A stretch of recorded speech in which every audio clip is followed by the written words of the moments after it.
Hi, slow burners. Today's episode has a different rhythm to it. It's just me this time. Steph is home with sick kids, so we're setting in, slowing down, and letting the conversation breathe a little. I'm joined by, I'm sorry, you're going to have to say it again because I'm not going to do it. Jessica Ann Disciacca.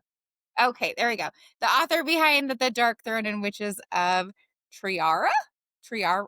Triora. Triora, thank you. See, Yeah, you're good. I'm failing at all the things tonight. She writes worlds that pull you in gradually with tension that builds in layers and characters who come alive step by step. It feels right to match that pace today. So we're going to ease into it, no rush, and enjoy the pace our stories make us feel. So, Jessica, thank you so much for being here. Thank you so much for having me. I appreciate it. So, to kind of start with, I want to know a little bit more also. You're involved with the Dark Flame Society also, yes? Yep. I am the owner of the Dark Flame Society.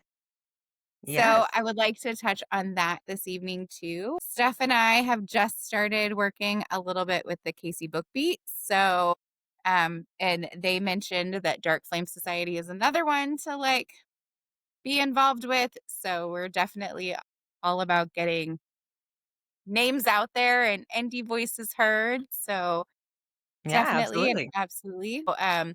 We were actually talking about it with an author who lives in Arizona because she was saying that there is nothing like that in her area for authors, for indie authors, for anything. Mhm. And so she was very intrigued by the fact that there wasn't just one space, there were multiple spaces that open up for the indie community. We welcome all of that. But Yeah. that was when I was like, oh, we can give you lots of names. I'm sure they're welcoming to everyone outside of the metro area. Yes, absolutely. I know, like, I could speak for Dark Flame Society. It's funny that she said that about Arizona because I've been to so many events this past year in Arizona. So like there's Flame and Revelry, which is a great and fantastic company. The View Company hosts a ball. I know they're coming up in January and they're in Mesa, Arizona. Flame and Revelry, they've had a couple of balls as well, and they do a huge Calamine event that I actually attended in May, which is absolutely fantastic. It was a whole weekend. We camped, we glamped, we had live music. I mean, it was just truly amazing. And then I know that Tea and Tropes is actually another big one in Arizona as well. They just had their first one in May, and I was signed up for that one this year, but unfortunately it fell over Mother's Day weekend, so I chose to stay home with the family and make that a priority. But from what I've heard from that event as well, that went off without a hitch, and I know she's planning another one this year for Arizona. But yeah, for Dark Flame Society, we're definitely like worldwide. So we have authors coming in from all over. So I know we actually just launched our official DFS Con, which we want to make a yearly thing. It's going to be happening every year in the fall. For 2026, it'll be November 6th through the 8th, and it is going to be a weekend packed of just glamour, glam. We're going to hit everyone's taste, everyone's, fascinations, everyone's, I guess tropes and just anything that you kind of want to know. So it's going to be a full packed week. I know this week we just opened up authors and vendors, and I have the wonderful honor of going through every single one and vetting them and deciding who gets. And it's a hard decision, deciding who gets to come or not. And we have. Right. I was telling my partner Sarah, she's also the co-owner with me and founder of that. And I just told her, I was like, it's so amazing because we have probably like 20% local authors, but the other 80% so far with vendors, they're all over. They're coming from Canada, and I'm talking to one from the UK right now. And so it's going to be like a very unique, interesting stride to definitely support the community, supporting Missouri and Midwestern local indie and trade pub authors, as well as worldwide. And then I know for like our event, we're planning on having if you're local to Kansas City, I just signed a contract.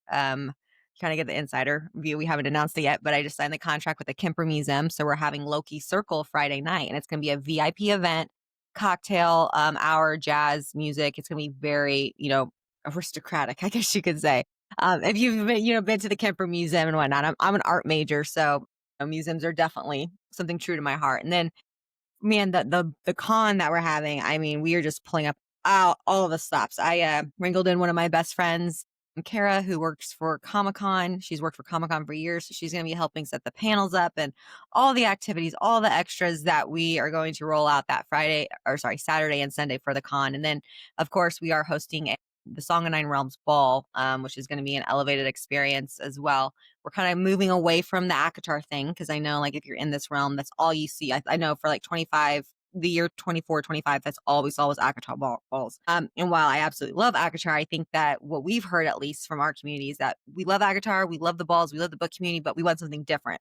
So we're definitely rolling out the 9 realms. So that's Asgard, Midgard, all of those guards, basically, from anything that you would hear from Norse mythology. So we're going to have cosplayers that are going to be Thor, Frigg, Loki. We're having all kinds of those fantastic elements, along with a bunch. I mean, the decorations, my head's just like expanding right now just because of everything we're going to have. So just the entertainment's going to be next level. We're orchestrating it. I'm kind of orchestrating like a symphony in my head. And yeah, so we're hoping to make this thing a yearly thing where people, it just keeps getting bigger and bigger and bigger every year. We're getting large authors. Our goal this year is to have 5, basically authors that are a little bit more well known in our community and whatnot, and kind of spotlight them as well. And then again, supporting indie authors and trade authors, as well as vendors and bookish community resellers and things of that nature. So definitely a That's lot of work ahead great. of us, but Yeah, got the vision this out. sounds fantastic.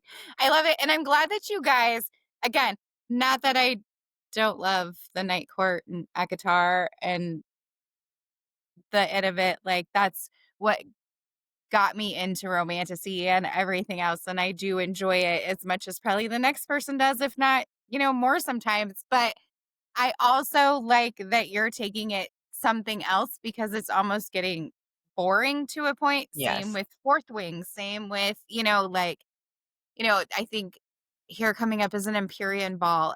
And I love it. And I love that they're doing the things and they're bringing people out of their shells and so many people finding themselves through literature. Steph and I recently went to the Grim Masquerade down in Mhm. KC, and there was a girl who had like dragon chainmail that she made based off of like a mask she found. And it was beautiful and it was lovely. And it all just kind of started because like she saw this mask she loved, right? And then kind of putting all the pieces together, and then we just kind of started talking about the books she likes to read. And of course, it fell into that like ACOTAR and Fourth Wing. And as much as I love those and I love those mainstream authors, there is so much more out there that just don't have the opportunity to have the same type of publishing, that don't have the same type of PR people to sit there and post for them all day long on Instagram or, set them up in the Barnes and Nobles or wherever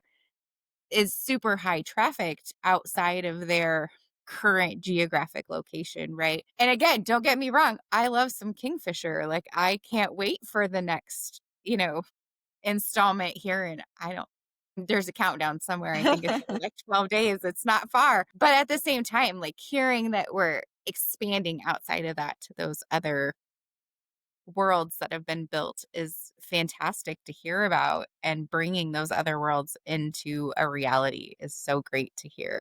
Yeah, absolutely. And I feel like these all have so many like mythological, beginnings, because like I know for me, with the Dark Throne series, I dove headfirst into Norse mythology because that is, are you still there? Can you hear me? Well, you paused out. Can you hear me? Now I can. Sorry about that. I don't know where I stopped. I don't know, my internet's being weird, of course, while I'm You on an said interview. you with the Dark Throne series, and that's where it stopped. Yes. So with the Dark Throne series, I dove headfirst into Norse mythology and studying religions. I'm Christian myself and studying religions. All But oh, we lost her. I think she'll be back. We'll give her a second. It looks like she's resetting. So a little bit just about she's back. sorry, I don't know. It said like trouble with the server, Okay, with the weird. server on the website. Sorry. You want me to continue? Yes, Okay, please. sorry about that. Yeah, but like I was saying, I was raised Christian, and so I kind of always wondered about other religions as well. And I wanted to know why I believed. And so it kind of like I actually did a Bible study before where I kind of fell down the hole and like studied all religions and realized there were so many connections and so many similarities. And a lot of it stemmed from mythology. Like even Christianity has a lot of mythological, standpoints and similar stories. And so that's kind of always been my focus and things of that nature. And I'm fascinated with that. And with Norse mythology, they were the ones that came up with the Vikings. They were the ones that came up with the fairies and the elves and all of these different theories about all these mythical creatures. And so they didn't write them, like my book, I always kind of describe if you like ACOTAR, you're like mine, but just to let you know, it's like a Brothers Grimm version because they're very nasty and evil and, they're not things that you Mhm. want to make friends with necessarily. So Right. I really took it from that standpoint. And all these books really do have that, mythical backing to where when my my partner Sarah and I were talking about what we wanted to do next, it was like, why not take it back to the basics, where people they're going to show up as anything. Like this opens the door wide open to all different types of interests where we can hit so many different genres, so many different tropes, so many different authors supporting all of this while making this massive, like, rave type event. That Mhm. because we're just going to party out because that's what kind of we're known for. If you kind of followed our last ball, people were like blown away by the light show and the music choices, but people loved it. I mean, that's what it is. I think that our generation, between COVID and just, the millennials and things of that nature, we're ready just to get back out there and just to kind of dance the night away. And so that's definitely what we deliver with that fanatical and fantasy driven um, theme and those characteristics, while bringing in, again, the cosplayers that people love and the entertainers and the authors and the different types of vendors that just kind of make this community a whole and open that door to creativity. I love that. So, part of your writing, you also weave in some historical facts into your fantasy. So, what real world research most shapes your courts that you write about? Yeah, like I said, it is literally studying those religions. I know, let's switch to like witches of Triara, for example. And I mentioned that I was Christian. So I'm evangelical Christian, and I actually had to do a lot of research on Catholicism. And my grandma is Catholicism. The Nona that I write about in Witches of Triara is my grandma. And she hates that because I wrote her, as the head coven witch, and she's very Catholic. And so I love that. But she's like definitely my person. And I had to do a lot of research. I mean, I learned things about the Bible, that like stories that are actually factually. And that's what I kind of try to take it as. I always try to make sure that if I am writing from like a historical standpoint, that history, regardless if it comes from religion or not, and is documented in a religious document, is factual. Like we have proof, because some people will question that, oh, is the Bible real? Is it not? Each to their own. We're not judging. But I had definitely had to do a lot of research on like Catholicism and what was happening going on around, Moses' times. I incorporated that time frame in there and what was actually historically going on. And then with Dark Throne series, again, it was all that Viking and Norse mythology. And that series has every single type of mythological religion that you're going to see. Like we go through Greek mythology, and we go through some in the Asian culture as well. I'm pulling in Indian in the fourth book. I mean, there's a lot of things that are thrown at you. So it's just a matter of being respectful to all religions, being respectful to all cultures, and making sure that, obviously this is fantasy, so I'm going to tweak it a little bit to fit the story, but I still want to, pay homage and be respectful of all the different backgrounds, cultural lifestyles, things of that nature. So yes, that's definitely very important to me. And I think that's why the third book of Witch Datura took me so long to write, is because I was doing so much historical research. And that one has the seven deadly sins in it that I wrote as the seven angels that fell with Lucifer from heaven. And you get to introduce to those seven in the second book, what is it? Witch of Trura, Dark Prince. And that was actually very fun to research about because it's those seven deadly sins. But, historically wise, they have all these names like Osmodeus and Leviathan and Bilfagor and all these fun names that you kind of get to do. Mhm. So creating their personalities while making sure that it's centered around their sins and they're still having characteristics, like sloth. What does that look like for this character? Because he was a huge character in the book. Or making sure that one of them was really greedy, even the way that he talks and what he's after and like his goals. And so that was a fun, interesting thing for me to do, is kind of slide into those personalities, even though sometimes, it's against my own nature because I'm very type A. I would never and I'm very caring and loving. I would never be greedy in nature in that way.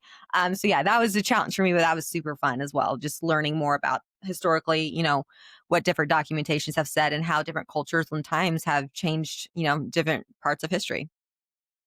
Right. So, switching over to your Dark Throne series, you have quite the political standpoint in there. So, what is your process of inventing that court of law and the diplomacy that comes with such a big political piece that guides your story? Definitely.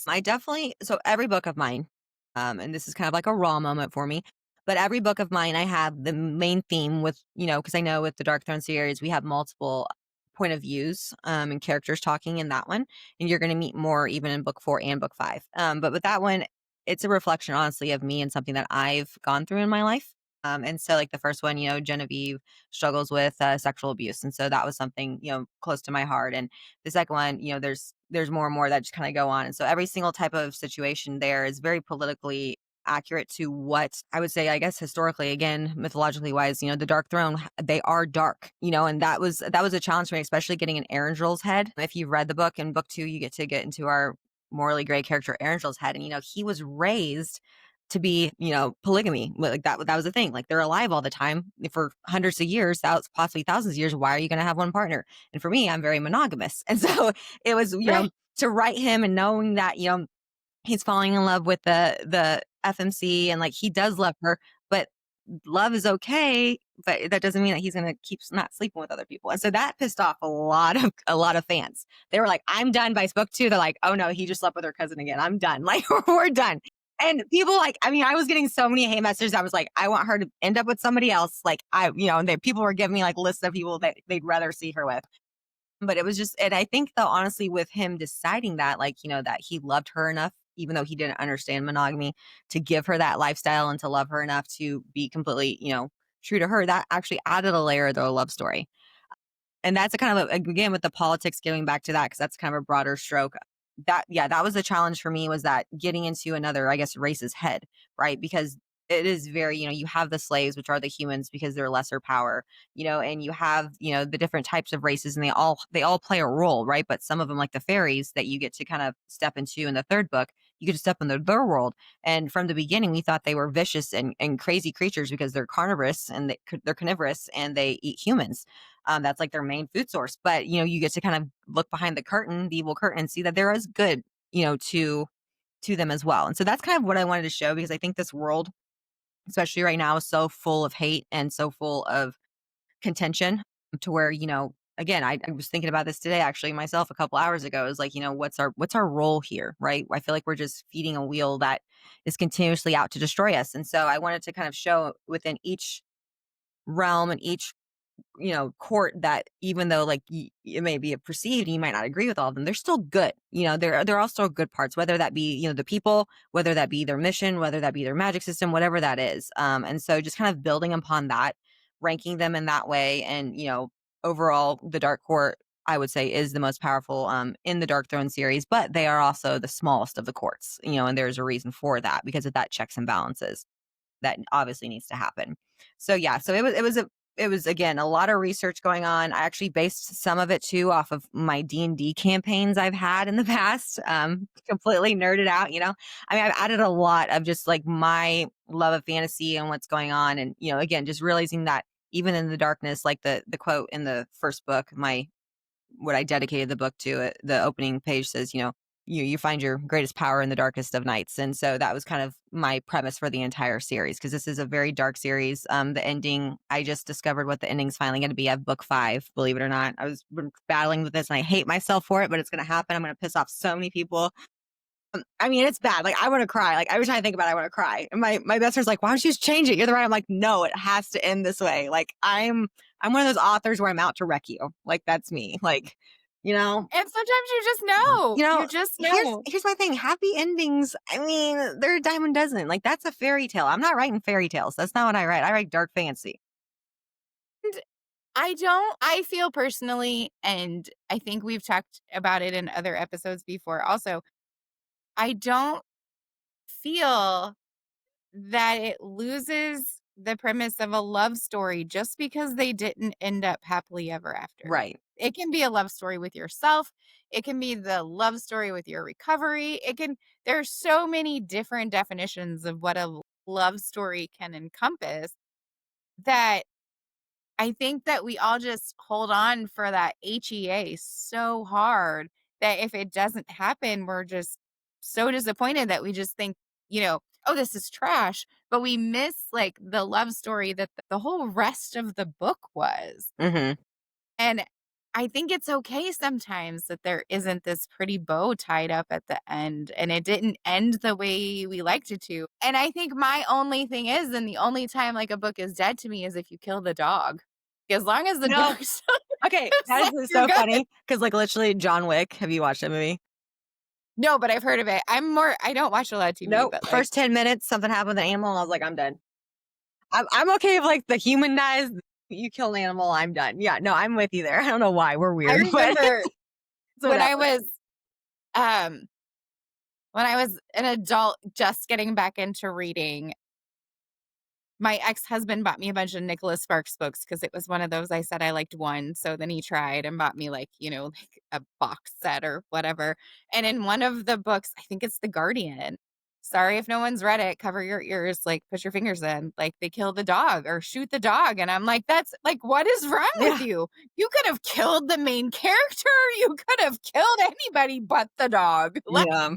No, I'm that's the animal thing that, oh, that's a I mean, that's the first way to get a 0-star review. seriously, Game of Thrones, every time they killed off a dragon of Daenerys's, I was like, "I'm done." Like, it was just like, it was detrimental. I cried for weeks. I mean, it was bad. Yeah. I can't. Yep. Like, when I watched or read Fourth Wing, as much as I loved some of the characters, it was harder to, like, watch the dragon or the griffin Griffin, yeah. dire than it was for I said watch, like, read, whatever, It's in your but head. that's what tripped me up, but, like, than it was for the writer to die. Like, the writers are great, don't get me wrong, but it was harder for the griffin or the dragon for me. Like, I Yeah. was like, I don't even wanna read the next book because if anything happens to broccoli, like, I'm done. The story's over. Yep. But I think that's my breaking point anyway. I don't think we have to have everything in a bow because life isn't in a bow. There's divorce, there's awful things. We all have our own traumas, whatever they may be. Mhm. Speaking of trauma, both of your stories handle a lot with trauma recovery. So, are there specific boundaries that you set around how you depict on a page and what you fade to black? Or are you just like, I'm going to put this out there, I'm going to be there for the reader, and that's what your trigger warnings are for? No, there is I still like to be respectful because again, everybody, I mean, like, we'll just talk about the first book because I mentioned the sexual trauma in that one. But like everybody's at a different stage with the recovery. And I don't want them, that's not the premise of the book, but I wanted to make sure that I incorporated that because again, I think it's like at this point, 1 in 3 women will experience some type of sexual trauma in their life. And so it's a very common thing, unfortunately. And with that, though, I don't very rarely do you hear a whole lot of resources and a whole lot of, unless you go digging, you know what I mean? And a lot of people, and Right. with books, even with fantasy, like I don't read it a whole lot. And I mean, I'm an avid reader and it's never there for me. And like, even when I was a child, like going through things that I experienced, like there wasn't resources. And so, what I've gotten a lot of, with that book and stuff like that, are young girls or women that have experienced coming to me and saying, thank you so much for it because they deal with real situations. And I do what I do when I write. My process is that I do write it the way that I feel like writing it, right? And then I will go back and I will reread it, cut it down, and then I will give it to my editor. And so I know within the first book, the main character deals with rape. And so there's a trigger warning in that one. And the first time that I wrote it, I cut it down, but it still wasn't enough. And so my editor was like, look, I'm going to do it this way. Let's cut it. Let's see how you feel about it, making sure that it still holds the heaviness that you want to portray, but it's too trigger. You know what I mean? Like she's very good with me because she knows me personally. And she's very good about censoring that. And so what I try to do with that situation is like I describe it in detail the first time around, and then after that, if it continues to happen, like I will reference to it. I won't continue to put the reader in that heaviness over and over again because it can be very overbearing. And then what I actually do is I give it to my best friend who has also experienced some trauma. She's very triggered. So I'm like, I know if it's going to trigger her, I've gone too far. So I kind of like run it through a system of checks to people that I know at different levels and see where that hits. And I know again, like, I mean, something that, again, I've had a lot of people reach out to me and say, thank you so much for doing that. And thank you so much for putting that there. And then I've had people like, why are you putting this in the book? I don't feel like it's relevant. And that to me, it's like very naive for you to ever say that. Like, I don't, I guess I'm not a writer that just throws trauma in there just to shock the reader, right? There is a relation to the rest of the story. And the fact that this was a series and somebody like had mentioned that comment, that's really the only time like a comment's been like, oh, I really want to comment back and be sassy. But I didn't Right. because, again, it's a matter of like rebuilding. And in book 2, you really see her rebuild. And then she unfortunately goes through something dramatic again, but you see her rebuild. And the commonality with both of my books is that, you know, as a survivor of any type of trauma, whether that be mental, your mental well-being, physical, something that wasn't done to you, whatever that is that no matter no amount of medication, no amount of counseling, nobody is going to fix you except for you. Like you have to make that decision for yourself.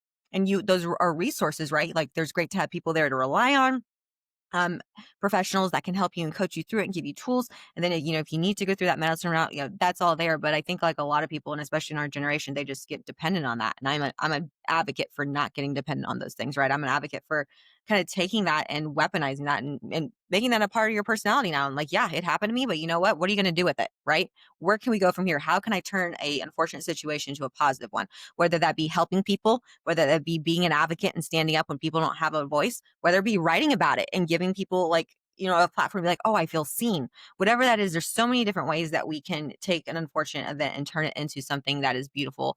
And that kind of, exalts the fact that you're a survivor. And, how did you get through that? And that's where I'm at with it. That's how I kind of coped with myself. Like I've, been blessed to have been brought a lot of, I was in a youth ministry before that. I helped a lot of young girls that experience the same thing. I'm helping people with my books now. I'm a teacher, and so that makes me a lot more relatable to students that go through that, to where they've had that comfortable space because it's something that they know I can empathize with because been there, and just makes it that equitable platform for readers.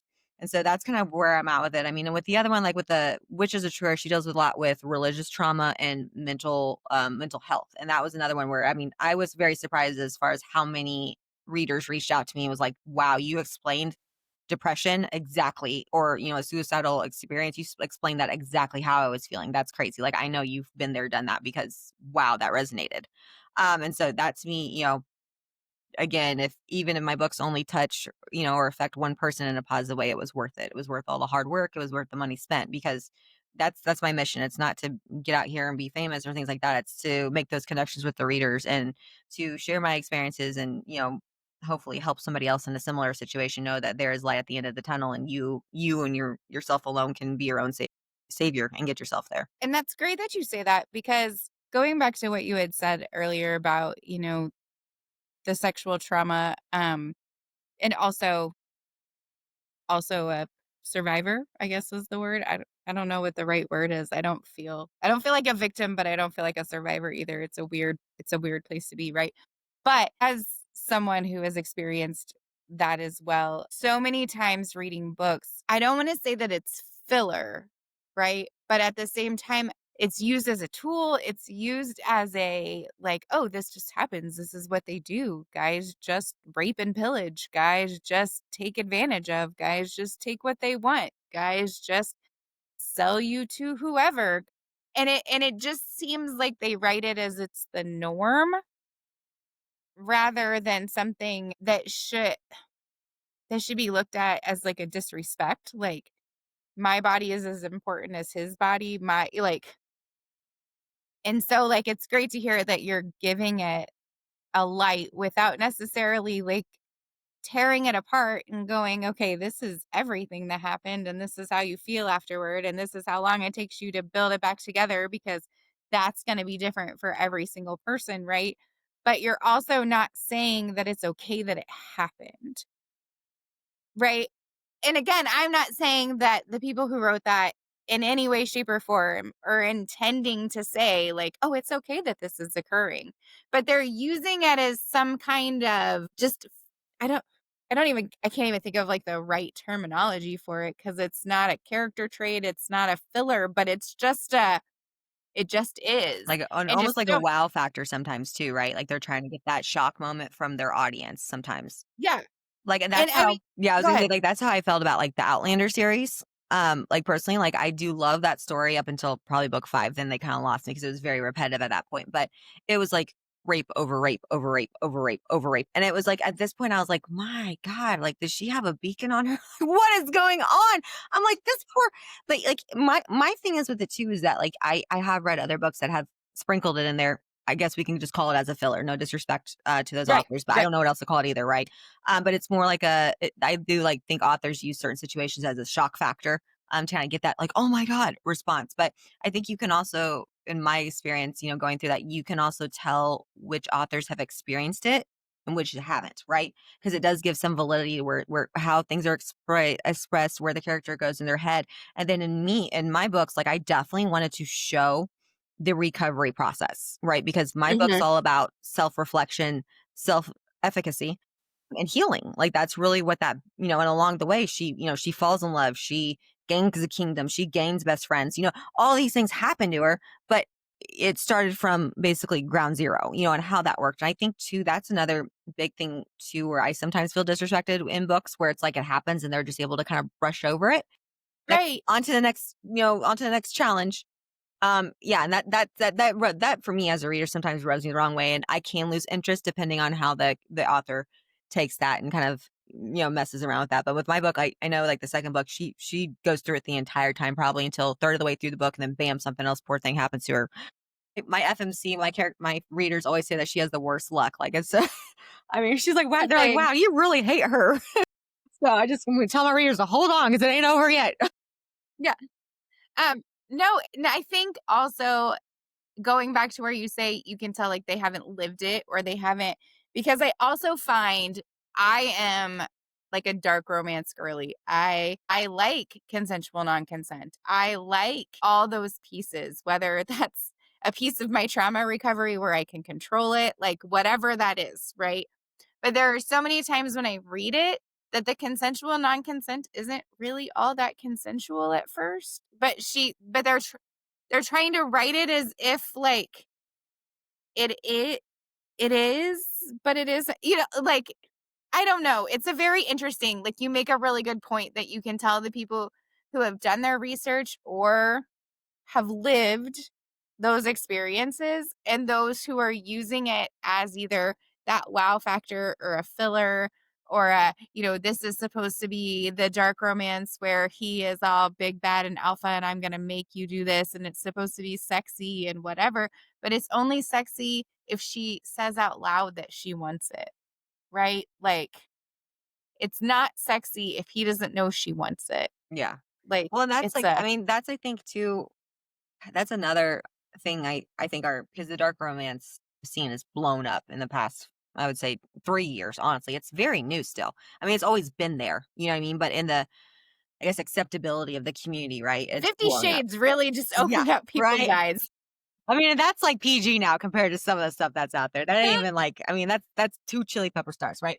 Right? That might be one chili pepper. I mean, seriously, and that's my thing too. Like, I mean, that's like where I feel like an author needs to be true to themselves because that is another thing that I see in my community with dealing with authors, because of our events and dealing with, editing other people's stuff, talking to authors, talking to readers, is that you can really tell when an author's trying to write something that they're not either educated about or passionate about, right? And so because a lot of authors are like, okay, dark romance, it's a go. That's what's going to make me famous. And so they're trying to fit like a square peg into a round hole and it just doesn't fit. No pun intended with talking about dark romance and all. But anyways, but and that was the thing. Like I know with Witcher Triara, my fans were wanting to me so bad to do a why choose trope, and I was like, my head doesn't, again, going back to me being monogamous, I don't do that. And so like, that my head just can't go there. Like I wouldn't even know where to put things. Like I got to make sure like Right? things make sense when I write scenes. And like with dark romance, like I have an appreciation for it and like I'll dabble in it a little bit, right? Like one of my characters coming up in book 4 is more of a dark romance girly, but I'm not going to I'm not going to disrespect it and I'm not going to take away from the story by writing something that I'm not familiar with or I haven't educated myself or done myself. Like that's just, I know my limit, right? Like that's just my thing. And so I think like that's another issue. Again, where authors nowadays are some, I don't want to say all of them, but they're trying to write something that they're not passionate or educated about because they're trying to fit the norm right now. That's what's popular and what's hot off the press. And again, you do a disservice to your writing, to your story, because I'm sure your story is great, but then like throwing sex into the book to me, like for me and my stories, it has a purpose, right? Like I'm never going to like throw it in there just to be like, okay, I don't know. It's either going to add to the person's characteristic traits. It's going to add to the love story. Like it's not just sex for sex, and that's how I write. But some people do write it, and that's the premise of their book, though. So it goes with that theme. So I think it's just like one of those things where, again, if you feel passionate about it and you can write it and you can articulate it well, and you can get those details and those facts correct where it makes sense, right, to multiple people, like test it, like beta test it on at least 100 readers before you release it, especially like those situations, just to make sure that you're familiar. Because I know, like, oh my gosh, last winter, the whole like cringe culture was going on with all the words and books that people call body parts and things like that.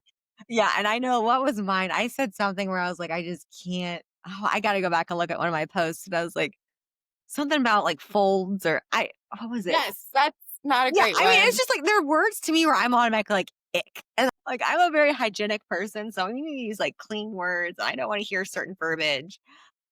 Oh, what was it? Well, There was and I one also though. think if you're going to write something that is so off the cuff and you're going to say something like, I'm fucking him on this motorcycle and the vibration is getting me off, but you can't say the word clit, like, I feel like there's a problem. Yeah. I mean, I've literally like read some books before where I'm like, has this person even had intimacy, like relationships before? I'm like, this is not like what is going on. Like it's so YA. I'm like, okay, honey, you should have just like cut it and made this book YA because you are really trying. I mean, and again, that can go for anything. Like it's the same thing where I think in which literature, just kind of switching themes. Like I did bodybuilding for a while and I'm very into fitness and my mom did bodybuilding and so did my husband, things like that. And so I knew like when we're training, right, they were training for battle and she's going through all this rigorous stuff and I talk about her eating plan, blah blah. And somebody got on there was like, oh my God, an author. It's all my reviews on Goodreads. So like, oh my God, an author and she talks about what they're eating and how their sleep regimen goes. They're like, we never hear this. Like you can tell, it's just attention to detail that it's just like you don't want to hyper focus on it, right? Because you're going to lose your audience, but you still want to add it in there to add that relevance. Like I want my stories to feel real. And that's why, again, when people are like, oh yeah, like a lot of people actually that like my books don't like Akatar, which I'm surprised about because I love Akatar. But they don't like him because they're like, again, it's not realistic. All of these 10 warriors go into a battle 50 times in, one book and they all come out alive, almost dead, but all alive. It's like that's not gonna happen. There's not gonna be some magical wand or magical being or a magical spell that they cast every time to fix everyone. Like, what's the point? There's no stakes. And again, that's I think too with different readers. You have high stake writers, which I am a high stake writer. You don't know who's gonna survive. You just don't. And then you have those people where you're like, okay, I can. It's fine. It's a fairy tale. They're always gonna survive. So again, it's the same thing with just being. I don't know. I like truthful stories. I like real stories. If there's a scene in there that they're talking about a position, and I'm like I know my leg can't do that. Like, what is she triple jointed? Like, you know what I mean? Like, it's just one of those things where I'm like, they got to make sense to me. Like, it has to, Be like, I'm 42 now and I'm going to get a Charlie horse if yeah. I Like, try. was she hydrated? Because I just feel like I'm feeling like a toe cramp coming on. You know what I mean? Like, just one of And like you'll read it and they'll do things and I'm like, did she pee? Did she pee? I feel like she's going to have a UTI. Somebody needs to call her. like, I read something where it was like, how is it every time that a virgin loses her virginity that she has an orgasm? Like, that just doesn't happen on a female Right? standpoint. Right? Like, where And it is the only like, hurts for like 2 seconds. right, and they don't talk about the nasty that happens, like, I'm sorry, it happens, it's real life, So, yeah, it's just a bunch of, like, situations about the fact, again, that you just have to be my books, at least when I'm writing, I like to be realistic, and I don't want, like, too much detail because I think, like, stuff like that, again, can ruin the vibe of it, but you wanna be realistic, and you wanna what's going on in a woman's head afterwards, like, is she love bombed or is she like, "Fudge, I made a mistake," I mean, it's just one of those things where it's kind of like again. So, yeah, that's kind of my stance on all that and just making sure that people are being honest, truthful, and authentic to themselves, what they're interested in, and they don't try to work outside of their realm of knowledge. Because I think that's where you get into that area where you lose credibility as a writer and an artist. And you were talking about words that give you the ick. So one episode we were talking about the word daddy Uh-huh. because we were reading Zodiac Academy and then Claire says daddy all the time and it's disgusting. I can't do the whole daddy thing. I can't. It's not right. But the other one I find that like grates on me is if they use babe too much. Like you just forgot they have a name, so like Hmm. every other sentence is like, "Hey babe, babe, babe," and I'm Yeah. like, please stop. Her name is Sally. Like I was like, Yeah. There was something in the new Fourth Wing book where it was so damn repetitive. And I was just like, I am done. I can't remember right now. It's been like a hot minute since I read that book. and see, I am probably that I could not finish Onyx Storm. I It couldn't. was I it didn't. was a struggle for me. It lost me. I don't know if I'm gonna read the next one. Like, I did not like what she did with the character development. I feel like she worked so hard to make Zayden a more redeeming character to then just turn around and trash him all over well, again. okay, this is what it was. When they kept like they were almost gonna have sex, then they didn't. They're almost gonna have sex, then they didn't. Oh, I'm like, "How many times are we gonna play this And he was trope? like, We "I can't. know!" I can't. Right, like, I can't lose I'm like, control with you." "Stop!" Like, are you like, that's her writing, you can tell because again, fantasy is not her number 1. That's not her number 1 genre, it's more like romance.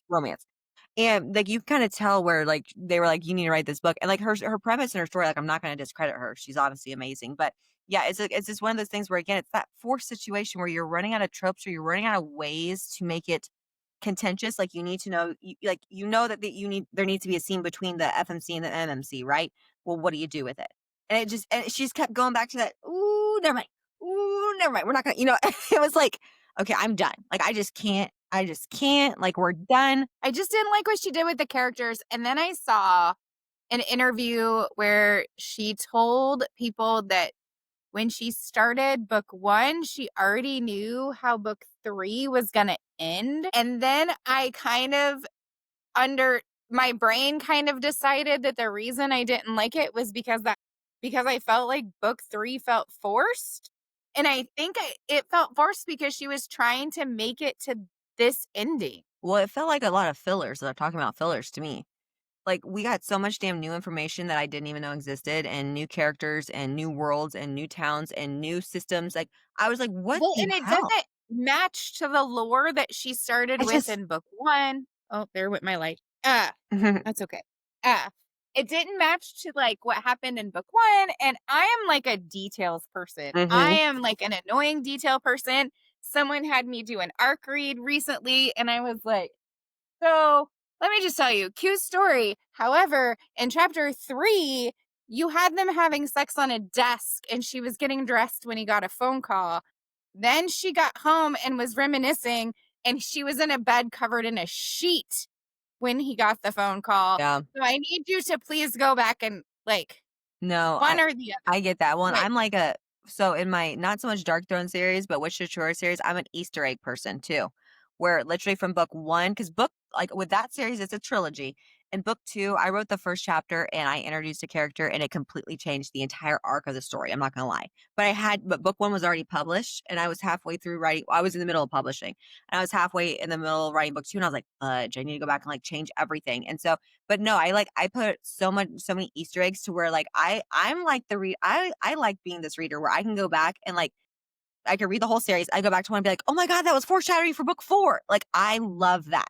Like I'm also cuz I'm type A personality, so I'm attention to detail when it comes to that.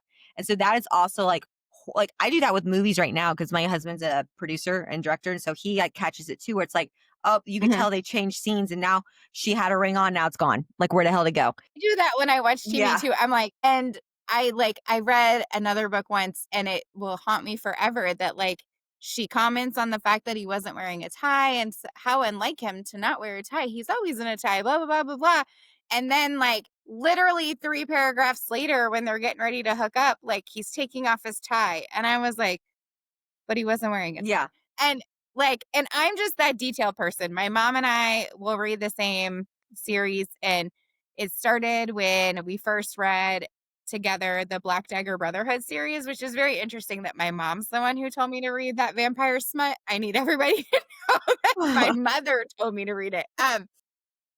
But we were reading it, and I was like, "Hey, did you catch that there's coffins in the garage? Did you catch that?" And she's like, "No, what?" So she had to go like reread the whole series because I was like, "Well, why did Z say blah blah blah?" But she's like, "No, he didn't." And I said, "Yes, he did in like chapter 13." So then she had to like go back because I pick up all like the weird little details. Mhm. And they turned it into a television series, which was very traumatizing because I was like, "Oh, what if they don't get the characters right?" Like, we've It's built these hard. characters in our head for 23 books, right? 20 years of books. Mhm. And my biggest thing is I think she did really great. I think they did great from what I hear and what I've reread. The script was like verbatim to the book. Like, they didn't make any real changes. They just kept the book.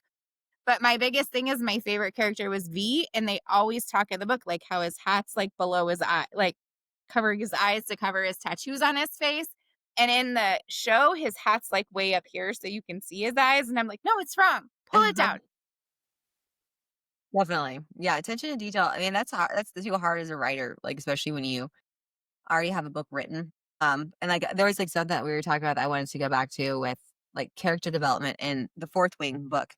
Like sometimes too, I think, and this is where like I am different because like I keep saying, I'm type A personality in my life. But when I'm writing, I actually don't. I just write, and I'm kind of psychotic, so I hear the characters talk and I just write. Like you know what I mean? Like it just plays in my head like a movie.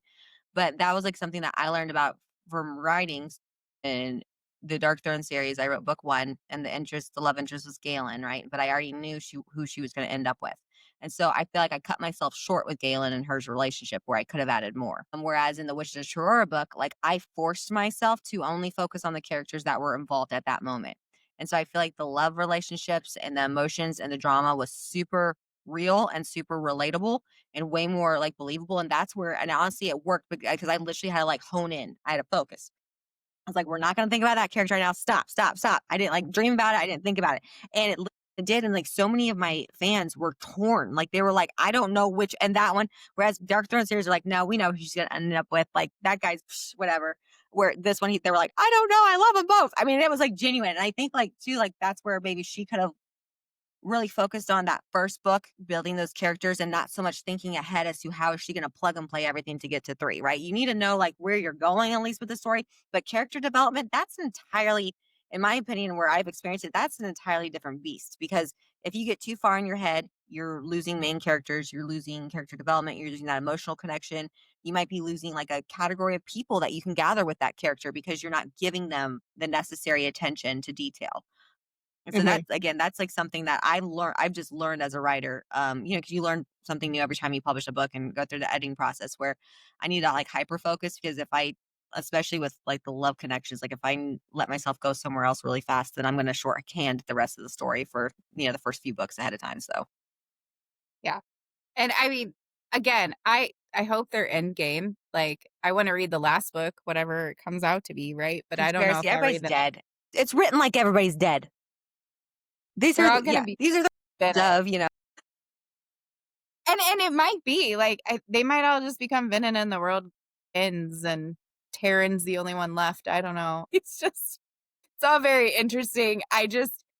I want to continue to love it cuz I loved the first 2 and I don't know, I feel like I was let down by the 3rd Yeah. one. I feel the same way. Like the first one, like literally since Resand, I was like, "Oh my god, I found a new shadow daddy." Like, I was, like, so excited. I was Right? like, because I hadn't fallen in love with a male MMC like that since Resand. Like, he's still my reigning, top one or whatever, besides my characters. But, like, yeah, he was like and man, Zayden was like I was like, "That's it. Like, that's my Right? yes, like, let's go." And then, yeah, book 3, man, That is like the only time that daddy is an acceptable term I is just when you put can't. it with None of my shadow. characters call anybody daddy. I still call my daddy daddy, so I can't, like, that's that boundary I cross. That and I don't do anything with children just because I just can't. So that's 'cause those are my No. barriers for sure. Yeah.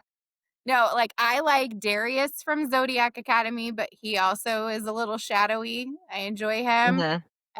And then Rhysand, and then Xaden, and then Kingfisher, who also has the darkness, like, the Yeah. shadows. Like, it's I know something I'm about like the 150 shadows. pages into that one. It's kinda hard for me to read while I'm a writer because yeah, but no, I'm rolling through that one. That's a thicker, but yeah, no, I like Azriel, like everybody's a Cassian fan and like he's great knowledge, just not my vibe. But like we'll see if Azriel like pulls a dark romance trope out of his butt because that's what I'm feeling. But yeah. Yeah. I like Cass for his, like, banter and sarcasm, right? Like, I like that he's just, like, kind of Rhys is so put together, That's right? my type of guy I like. Like I like Yeah. I like the politician, I guess you could say, like the very like articulate, like but he's gonna like you're gonna mind fuck you at the same time, right? Like Yeah. that's what I like, Yeah. right? To where Cass is too like on cuff. Like you know exactly what he's you know what I mean? I don't like that. I like a little mystery. I like to kind of like, I like the chase a little bit where But I'm also like, I am not opposed to somebody to look at me and go, hold on to the headboard. Like, I mean, hey, but Reese can that's, do that too. I mean, like, and again, I Azrael, he's feel gonna yeah. handcuff somebody to the headboard. That's my prediction. Yeah. We'll see. I'm, I am curious about Az. I don't know if I see him with Elaine though. I think I see him with Gwen. I don't like Gwen. You don't like I Gwen? don't like Gwen. She annoys me. I don't know what it is. I just like and Elaine, I think there's just like so many other like she's not my favorite character, but I'm waiting to see what happens. You know what I mean? Like, I do like the neatly put together three brothers, three sisters situation. And there's so many like conspiracy theories about the cauldron when they came out and when the mating bond hit Mushin and blah blah blah. Like, we could go on, like, that's a rabbit hole. But I don't know. I feel like she's like a sleeping stealth like bomber. You know what I mean? Like, I'm just waiting for something to happen. Because like Nesta, I don't She like is Nesta. probably my least favorite character. She is. She is nothing. Yeah, I She don't has like no Nesta. She drives me personality. crazy. Like, I'm just like, we're done. Like, I just she tries to, like, I don't know. And she has some like, I enjoyed her at some points, but honestly, like, overall, no, thank you. Like, definitely, like, more was my favorite. She's more relatable, Yeah, I like but Mora a lot. yeah, She's fun. So it's totally off topic. So audiobooks. yes, Are you on your Goodreads? It says you were auditioning. Like, yeah, no. So I am literally finishing up. I'm so humbled because, audiobooks, for especially for dual narration, if nobody knows, for dual narration with editing, you're looking at like $17,000. And I got a audiobook deal, and it's going to be dual narrated. And the female lines have already been done. They're going through editing right now, and the male lines are coming in. And so we're hoping by beginning of next year, we're rolling out Awakening the Dark Throne, and they're rolling right into Dark Flame. So yeah, we're gonna focus on that series first, since that's my number one selling series, and that's continuous. Like, I'm still writing book 4. I published 6 books in 1 year, so that was just, like, a lot for me, so I just kinda, like, decided this year with my personal life and stuff like that, I was just gonna enjoy and try to work on myself a little bit more, and so, yeah, I'm still writing book 4, so my plan is to publish that sometime probably late spring at this point. The cover's done, it's a matter of just getting that content there and editing it, but, yeah, we're rolling through, so Dark Throne's up first, and then we'll move on to Witch to Triara, and I already have a couple of other new projects that have been biting my brain. Like, I have a one-off that I'm gonna do. It's horror. It's a historical horror fiction. So I'm super excited to step into that realm because it's gonna be really dark. And then yeah, I have my first ever series I ever wrote. It's a sci-fi series. And so I wrote a couple. I think that first manuscript was 350,000 words. And if you know anything in the publishing world, like, they don't want anything past 85,000 for your first manuscript. So that's gonna have to be like a whole rewrite. But I love the premise. Sci-fi is a whole nother beast. My sci-fi lovers are there. Like, it's not fantasy where like dragons are already created for you and elves and worlds. It's like building every single damn element from the ground up. So that one I worked on for a year diligently. So I definitely want to give my attention back to that one eventually and kind of hit the sci-fi realm as well. And so yeah, I mean, I don't plan on stopping. Like, my goal is like in 5 years to have at least 20 books released. And so that's kind of my goal. That's my projection, and trying to get one series done at a time. so what trope are you most looking forward to I love as your enemies to lovers. I love the banter. That's just my personality. Like, I'm even still playful, like, with my partner, and you know what I mean. Like, I love that, and that intellectual, yeah, just that intellectual banter. Like, I don't think it'll ever get old. And there's so many ways that you can go about it too, right? Like, I mean, I love kind of like, again, I love playing with author or playing with readers as well, because I'm the author where I'm like, okay, I know where this book's going, and I lose interest. And so that's like one of the things, like, which is a true, like, I threw everybody through a freaking loophole with book 2. Uh, and people didn't know where the hell it was going. And so I love that, to where I could throw a wrench every single chapter and you're like, mother effer, and I had so many people, like, I mean, even my editor was like, oh my God, you did not. And I'm like, yeah, I did. Here we go. So it's just one of those things where I enjoy that. But yeah, just that mystery aspect of those enemies to lovers. I love that. I love forced proximity as well. Um, things of that nature where you can kind of play around with it, because there's so much you can do with it every time. There's so many different aspects and points that you can go with. But yeah, it is hard for me too, because I always like write my my MMC as a morally great character who's caramel skinned and dark hair. That's my type. So like, every time, like, now people are like, oh, she introduced a dark haired caramel skin guy. That's the one they end up with. I'm like, oh, I gotta start changing this up a little bit. gotta change it up?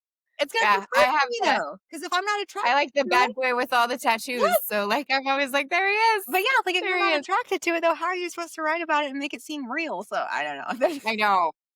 So that's my challenge, but we'll work So through what it. you do is you just write it like that, and then you go back into like your Google and change like go to that find and replace, Yeah.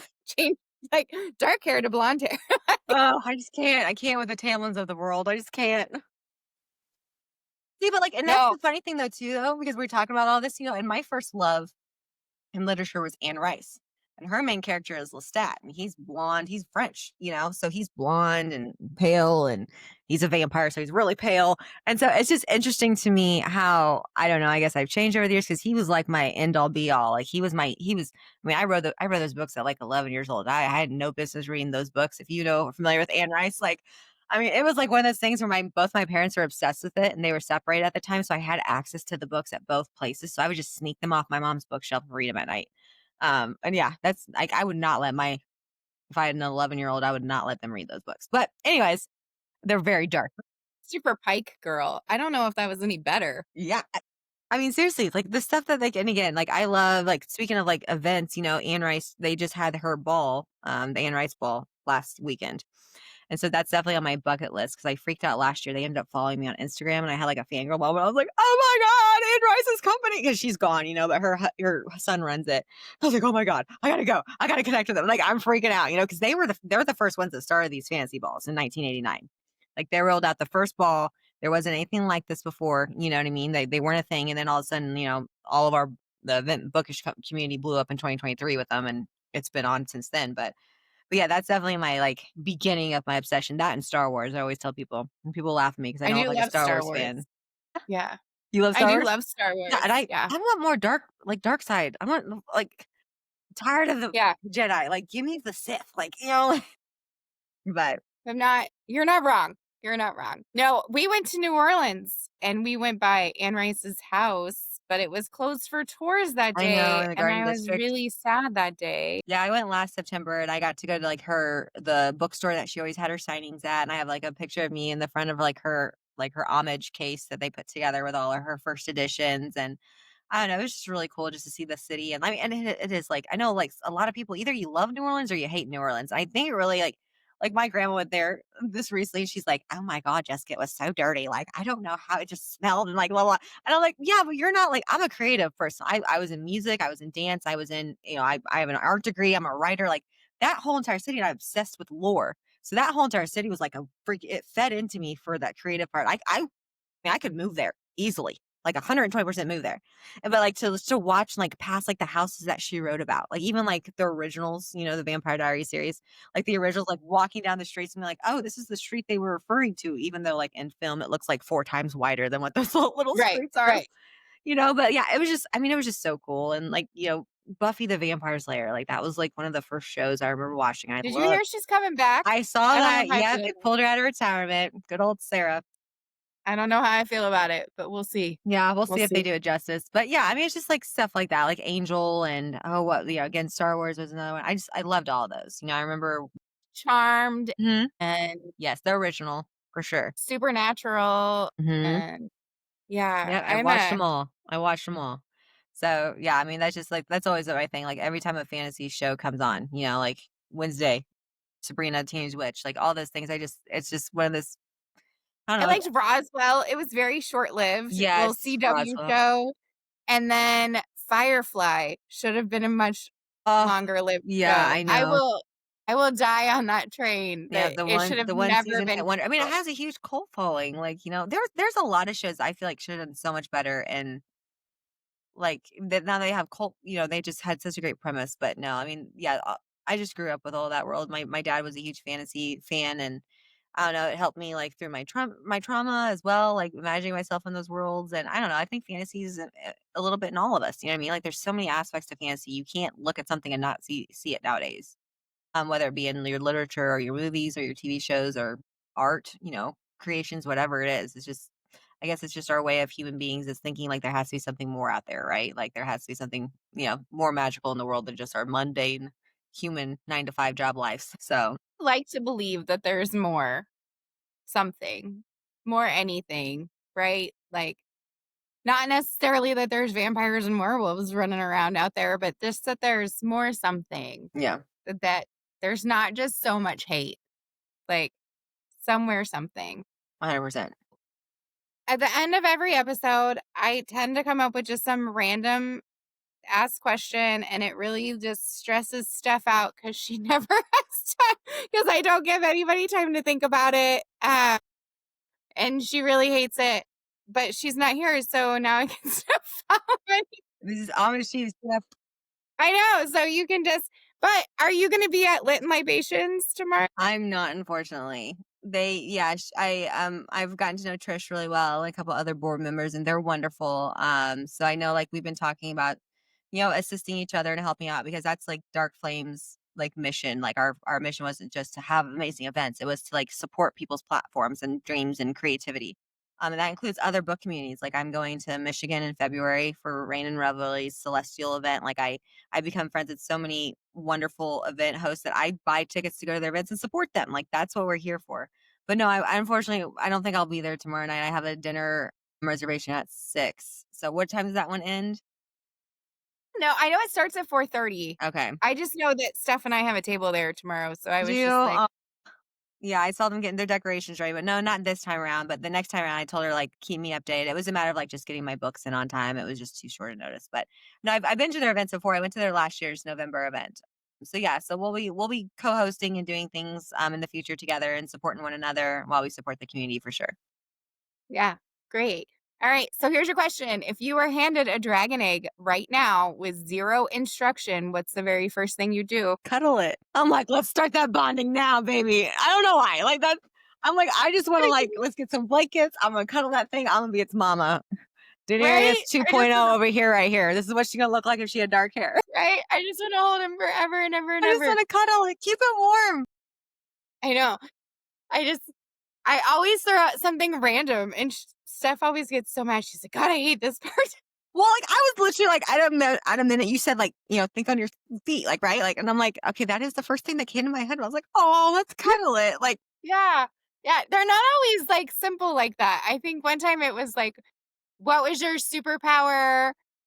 What superpower would you pick?" But then, like, "How would you deal with, like, the ramifications of it?" Or whatever, and then she was like, "God damn." I yeah. was like, "Very I don't sorry." know, that would be hard. I think I always go to, like, telekinesis, right? Like, controlling things with your mind. No ramifications? I don't really know. I mean, besides X-Men with Jean going crazy because of her power, being, like, overly powerful, I guess, like, but that would be mine, telekinesis for sure. Yeah. I wanna know what people are thinking too. Like, that's my whole thing. I Yeah, wanna but read minds and know what that's a everybody's thinking. double-edged sword, man. You know what I mean? Because, like, it's kinda like knowing when you die, right? Like, that's like you're like, yeah, you wanna know because inquiring minds wanna know, but at the same time, you're like, "Well, there goes the rest of my life." Like, you're living for that day. Right, right. I'm a horrible, like, spoiler person. Like, I Me wanna too. know how it's gonna end, I but, read like, spoilers. I read the back of the books. My sister and I both do that. Like, we read the last pages, and we'll just, like, open it in the middle and be like, to just determine how the writing is. Oh, yeah, for yeah. sure. I do I that all the wanna know time. how it like, if I'm really into it and it's getting intense, like, I've gotta, like, Google it. Is this who they end up with? Mhm. Tell me if this is who they end up with. Like, I just started, the audio version of the Plated Prisoner series, Mm. and I was like, "Okay, I just need to know who her love interest is because I don't know if I like this guy." Just like, I just need to know if there's somebody else. Yo, I did that with something I think I was watching. It was a TV show. And, like, I was just like, "I just can't handle the suspense, like, you gotta let me know." Like, yeah, I'm the same way, especially, I mean, like, but going back to ACOTAR, when I started the second one and then Resand started becoming more prevalent, I'm like, "What the fuck?" Like, hold on a second, and then I, like, fell into the world of there's all the reels and there's all the cosplayers, like, that's really when I fell into it, was 2019, I think, when I picked up that series, but yeah, so it's for sure. I think that the whole book talk world is amazing. I Mhm. think that it's great.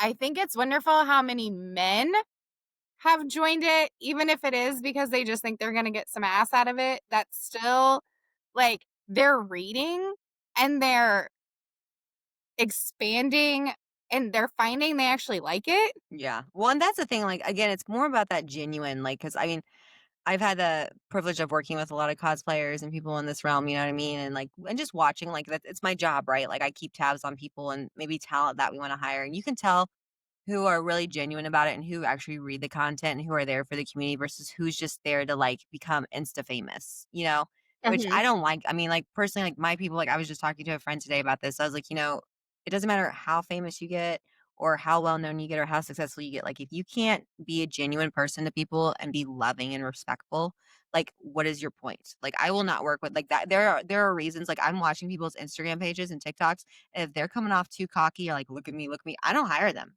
because I don't want that tied to my businesses. I just don't.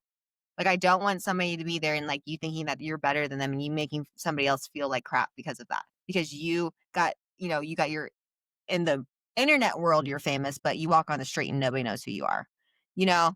There's a few that I've noticed too who has started to come off of like they were kind of cute and fun at first, and then it's well, I'm nobody, but then they'll start talking like they think they're somebody, and I'm just like, okay, but no, you're still nobody. Yeah, Like, yeah. and It's a fine you line know, for sure.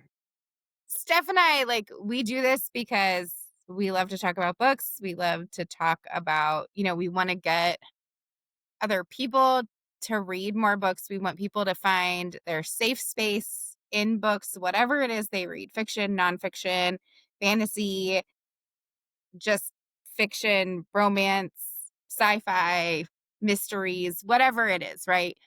And we just want people to be able to go someplace safe for themselves, right? And for us, it's within a book. It's safe, it's outside of our crazy real world, and that's our go-to safe space. So we decided that we talk about it enough, we might as well just start recording it and see what happens. But our goal is not to be a gazillion times million, insta famous. Like that would be great only for the fact that we like to we want to share the names of other authors, but it's not for ourselves. Mhm.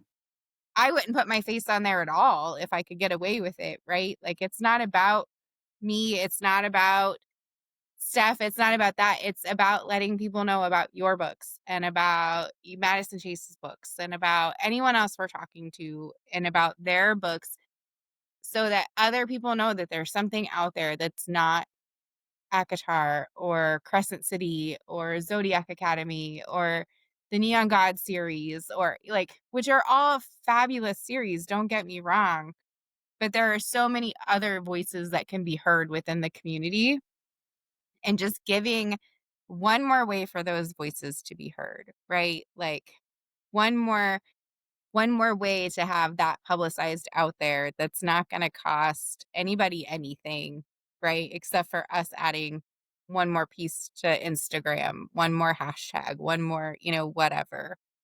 Because the community is small, but like every voice matters and every voice counts. And where maybe your book wasn't my safe space, it doesn't mean it's not someone else's. And everybody needs that opportunity to find what makes them feel seen and what makes them feel heard. And so, like, hopefully, that's what everybody's goal is, right? But like you said, in the end, some of them just want to they just want the free things. They just want to be famous. They just want to get rich. They just want to, ideally, Steph and I would like to, one day have every girl's dream, which is a cafe with a bookstore in it, Right. right? Like that's all that's all any girl wants anymore. But it still isn't to like it's not a get rich thing. It's just we just want a quiet life thing, Mhm. right? Like, Yeah, each to their own. It's whatever makes you happy, yeah. and that's what I think is, like, something unique, and what I've learned, I guess, through this whole entire process is vocation versus career, right? Like, this is like, I love teaching, and I do it with, and I give my all to those kids, but at the same time, like, what has truly made me happy, like, regardless, I'm saturated in the arts. I've played music, I've danced, I've, done I have an art degree. I love making arts. I'm a ceramic, major and all these things, but I have never gotten the gratification as much as I do from writing, and I know that's where my calling is. And then, like, creating these events and being able to unleash my crazy and magical imagination on, you know what I mean? And making things happen where it's like, how did you get that person, or how did you get that prop, or how did you get that entertainment? Where did that come from? Where did that idea come from? Like, that's truly like, basically, like, between the books and the events, like, it's releasing my crazy ideas and imagination and just pushing myself harder and harder. And that's a vocation. And that's honestly what I hope for everyone to be able to discover within themselves someday is what truly makes you happy, whether it be that owning that cafe with the bookstore, whether it be traveling and being a speaker or an author or a writer or an artist or a musician, whatever that is, whatever truly makes you happy and sets you apart and you feel established and you know that is your calling. And you're reaching people in a positive way and you're having that positive outlook. And you're doing it not for selfish reasons, not for money, not for fame, but truly because you want to be there and help people and uplift people and provide some type of, I guess, service in a way. Like that's to me, that speaks volumes. And that's kind of my mission in life, whether that be through my writing, through the event spaces that we create, through working with people, through being an influencer and just getting people excited about being at an event. Like those things are all very common, very close, I guess, to my heart. Yeah. Well, this has been a blast. And thank you Definitely. for slowing down with me tonight and sharing your world with everybody. To everyone listening, take care of yourselves and take care of your stories. And we will see you next time. Thank you. Have a good